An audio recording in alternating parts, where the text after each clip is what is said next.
नमस्कार। विश्व शांति दर्शन चैनल में आप सभी का स्वागत।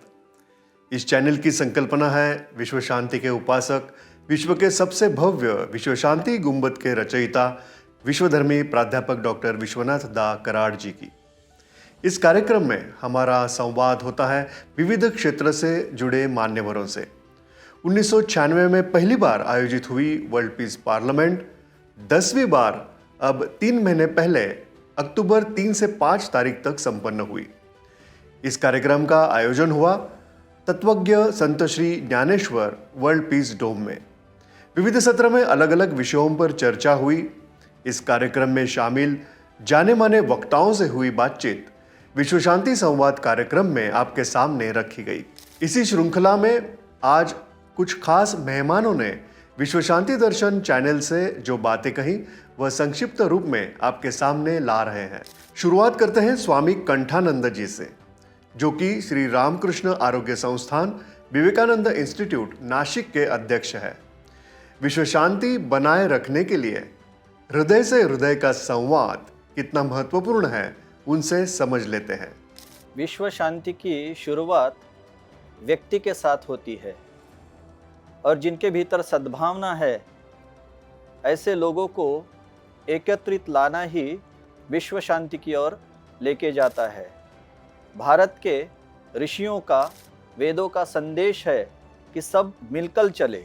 संगच्छध्वम संवदध्वम संवो मनांसी जानताम। आपके भाव जो है वो एकत्रित होने चाहिए, आपकी जो यात्रा है वह एकत्रित होनी चाहिए। तो ये यहाँ पे बहुत अच्छी तरह से अनुभव आ रहा है कि विविध भांति के लोग, अलग अलग संप्रदायों के लोग, अलग अलग धर्मों के लोग यहाँ पे एक ही सुर में, एक ही गीत, एक ही संगीत गा रहे हैं। वो है विश्व शांति। हमारे भीतर व्यापकता है और उस व्यापकता का बोध यहाँ पे बहुत ही अच्छी तरह से महसूस हो रहा है। हमको फर्क समझना चाहिए लिटरेसी और एजुकेशन में। 4 दीवारों के भीतर लिटरेसी होती है, एजुकेशन नहीं होती है। एजुकेशन के लिए आपको प्रकृति के साथ संबंध स्थापित करना पड़ेगा। शांति के लिए हमको प्रकृति के साथ संबंध स्थापित करना पड़ेगा। स्कूल और कॉलेजेस में आपको कुछ प्रमाण पत्र, सर्टिफिकेट्स मिल सकते हैं, लेकिन जहां विश्व शांति की बात आती है, आपको लिटरेसी और एजुकेशन में एक बहुत ही अच्छी तरह का बैलेंस बनाना होगा।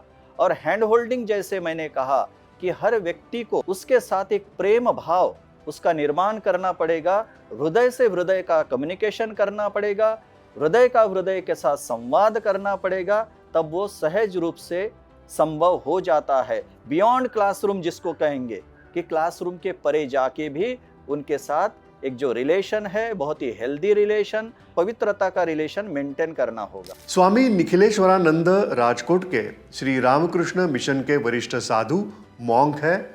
जानते हैं कि मन की अंदरूनी शांति और बाहर की शांति क्या महत्व रखती है।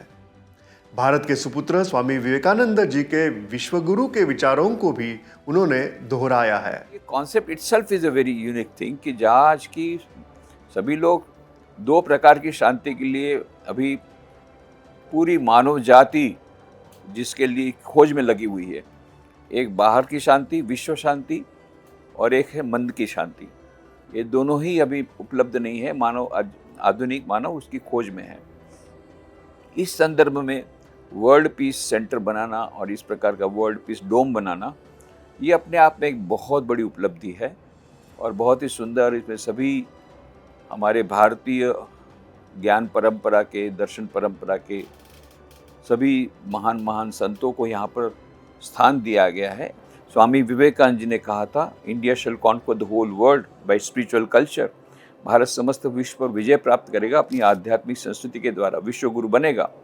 और दूसरी बात, वेदांत का जो संदेश है कि हमारे मन में ही शांति है, उसको और दूसरी जगह खोजने की बात जरूरत नहीं है। जैसे कबीर ने कहा था, मुँह को कहाँ तू ढूंढे बंदे, मैं तो तेरे पास में, खोजोगे तभी मिलूंगा पल भर की तलाश में। वो है, शाश्वत शांति का स्रोत भीतर में है। तो शाश्वत सुख शांति का स्रोत जो भीतर में आत्मा में है, उसको खोज के निकालना है। उसके लिए 4 युगों की बात स्वामी विवेकानंद ने कही थी, राजयोग, भक्ति योग, ज्ञान योग, कर्म योग। आइंस्टाइन को पूछा गया था कि what is your idea about 3rd world war. बोले I can not tell anything about third world war, but I can say something about the fourth world war.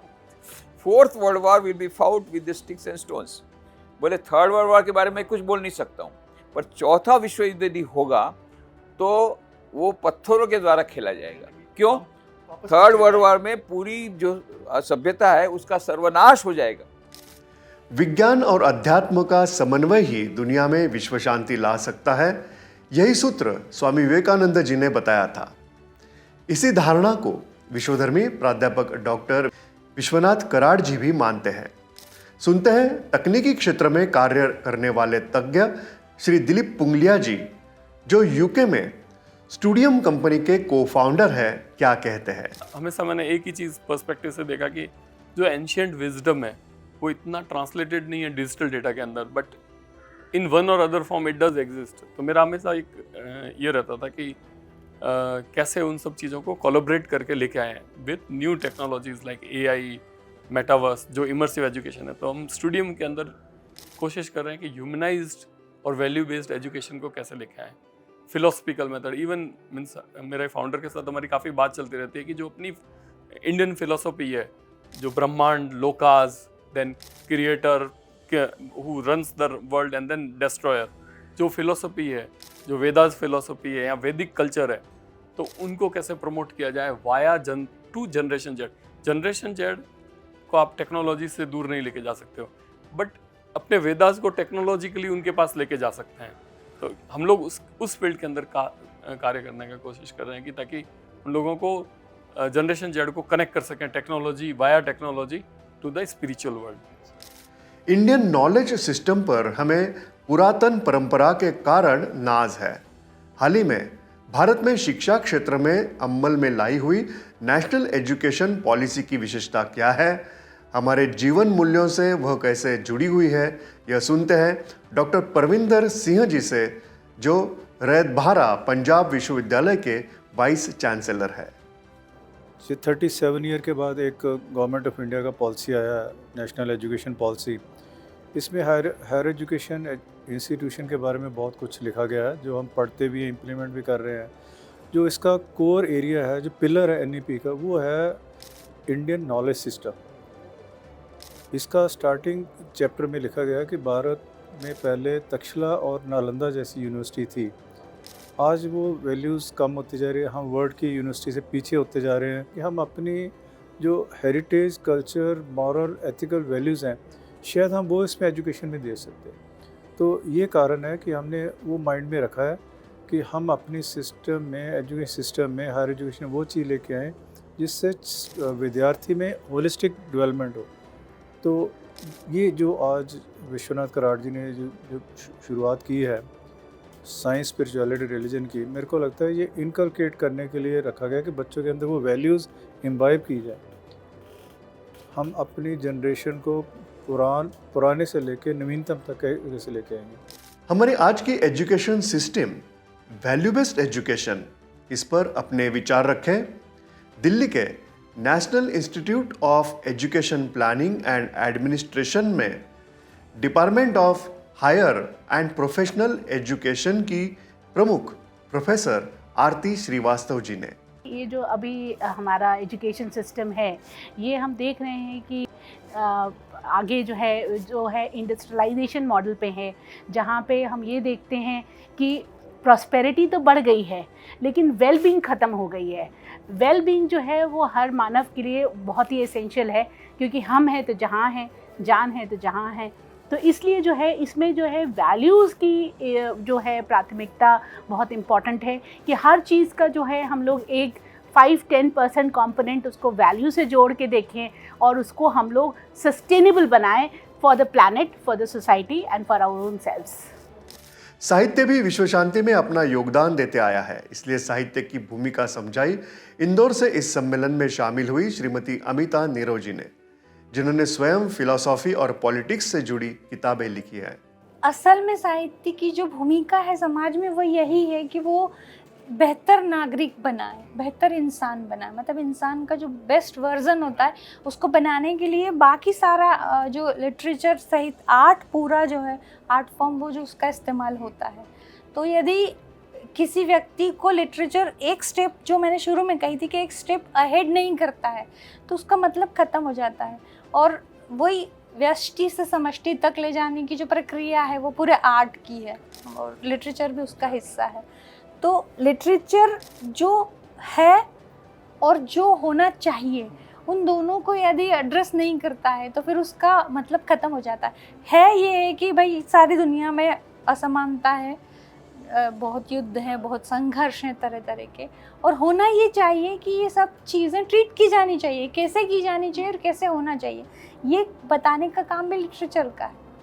विश्व शांति के लिए दूसरों का दर्द, सामने रही व्यक्ति का दर्द समझना जरूरी है। यह बात कही है डॉक्टर दीपांशु महाराज ने, जो कि मैनेजिंग डायरेक्टर भी है सुपर इन्फोटेक प्राइवेट लिमिटेड इस कंपनी के। मनुष्य की ज़रूरत में मनुष्य परेशान इसलिए नहीं है कि उसके पास कुछ है नहीं। मनुष्य परेशान इसलिए है कि ज़िंदगी सस्ती हो गई है और जीना महंगा हो गया है। जब तक सामने वाले की पीड़ा नहीं मालूम होगी, जब तक सामने वाले का, कृष्ण कहना चाहते हैं, जब तक सामने वाले का दर्द नहीं मालूम होगा, सामने वाले के विचार नहीं मालूम होंगे, उसके दिमाग की भूख नहीं मालूम होगी क्या सुनना चाहता है, तब तक आप अगर कुछ कहोगे वो उसके पास घुसेगा नहीं। गोस्वामी तुलसीदास जी ने रावण अपने परिजनों को, मेघनाथ मर गया तो अपने परिजनों को, अपनी पत्नी को, उसकी पत्नी को समझा रहा है, सुलोचना को कह रहा है कि जीवनेत भयात नश्वरः बहुधान न क्रियन्ते अहिर्निशम श्रीयते। श्रीमद् वाल्मीकि रामायण का श्लोक कोट कर रहा हूँ। हे पुत्री, जीवन जो है ना वो नश्वर है, सबको एक दिन जाना है। उपदेश इतना बढ़िया दे रहा था रावण, और खुद मरने जा रहा था। तो गोस्वामी तुलसीदास जी ने उसके लिए लिखा, पर उपदेश कुशल बहुतेरे, जे आचरहि नर निघनेरे। विश्व शांति परिषद का आयोजन और उसका उद्देश्य विश्व शांति की दिशा में एक प्रयत्न है। यही बात इस परिषद में उपस्थित मान्यवरों ने दोहराई है। देखते हैं दिल्ली के Nelson Mandela centre for piece and conflict resolution के मानद निर्देशक डॉक्टर मेहताब आलम रिजवी क्या विचार रखते हैं। I must thank Professor Vishwanath Karat ji, because he has given the platform not only to me but all so many people, those who came across the country, and everyone here is talking about the peace. So this is the unique opportunity we got in 3 days conference. So I must say these 3 days dialogue in the MIT World Peace University will also lead to spread our spiritual teaching और our Indian system. विश्वधर्मी प्राध्यापक doctor Vishwanath दा कराड़ जी की संकल्पना से 10वीं बार उसी उत्साह से आयोजित हुआ विश्व शांति सम्मेलन, जो कि वाकई दुनिया में शांति बनाए रखने के लिए एक अच्छा मिसाल, एक प्रेरणा स्रोत था। आगे भी भविष्य में इसका उद्देश्य सफल आयोजनों से संपूर्ण होता रहेगा। विश्व शांति संवाद में हमने पिछले कुछ भागों में विश्व शांति सम्मेलन में सम्मिलित मान्यवरों के विचार सुने। विश्व शांति संवाद का यह सिलसिला हर हफ्ते जारी रहेगा, अलग अलग क्षेत्रों से जुड़े मेहमानों के साथ। नमस्कार।